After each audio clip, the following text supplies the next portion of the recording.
data from over the past 4 years for fires in the mission, structure fires. And if you look at the numbers, they're relatively consistent. There's a little bit of a spike this year, but if you look at the numbers, for example, this year we've had 20 structure fires, 2014, again in the mission, 15 structure fires, 2013, 18, and 2012, 12. So it does fluctuate up and down, but it's relatively consistent. Also, I've looked at those investigations that have been closed out at the cause of the fires. The majority of them are due to electrical, accidental, or at this point undetermined. So as far as knowing whether they're arson or not, I'm not ready to go there yet, is what I'm trying to say. We do we do have a focus on this. We are tracking this, and part of our one of the comments was, to share this information with the community. And part of our community outreach when we go and give fire safety talks, I think, is we're going to break down fires from each community, and we'll have that data when we go out and we can discuss these fires and the causes for those that have been determined and closed out, and come up with advice and recommendations, best practices, safe practices to prevent these fires. So it is on the radar, and we are taking steps to address this. Well, thank you very much. Also, can you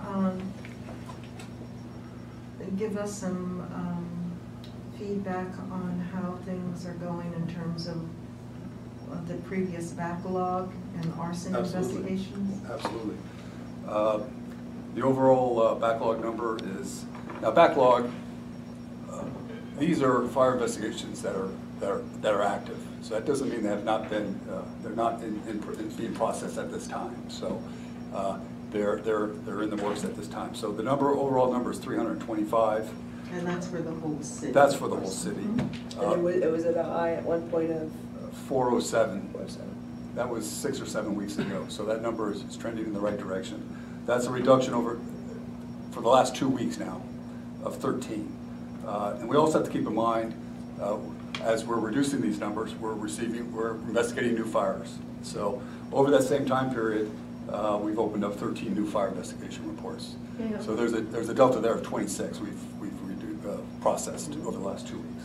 And Fire Marshal, how many of these active fire investigations involve properties in the mission? Do you have a breakdown on that?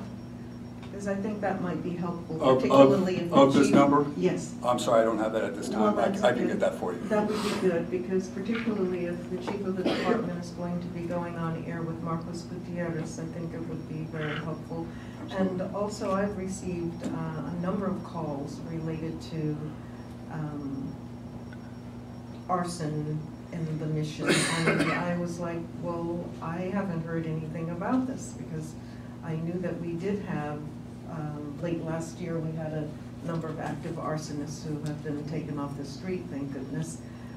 But there seems to be something out there in the larger community where the idea of arson in the mission is at a nexus with gentrification, with all of the other things that are going on. And I think we really need to tamp that down as much as we can. Otherwise, if this continues, and I don't know how it got started, but we really have to let people know that as far as the fire department knows, there is not an active arsonist in the mission, and that the majority of these fires have been electrical and accidental in nature. Correct. So I think that's something that we really have to concentrate on. Multi-tenant residential buildings, and a lot of the housing stock in the mission is old. And I was gratified to hear that the statistics that are coming out are saying that there are no more fires in the mission than any other part of the city. So it's just that they're getting more press coverage because of perhaps the fears of gentrification. And that's kind of the nexus and why we hear so much more about fires in the mission. But that being said, I think it's important that the community understand what are the causes of the fire. And I think that having a public information officer coming on next year, one of the first duties for that person is to come up with the top 10 reasons why you may have a fire in your house, and get that information out in Spanish, in Chinese, and across the board to all of the constituents of our city, so that they understand that, you know, preventing fires is basically your job, you know, as a resident, as a tenant. And so these fires are, by and large, they're not arson. They're accidents. They're overloaded plugs, you know, electrical plugs. They're space heaters that are placed too close to, you know, combustibles. So it's just coming up with that list of top 10 and getting it out there and publicizing it. I think that's a big part of what fire prevention should do.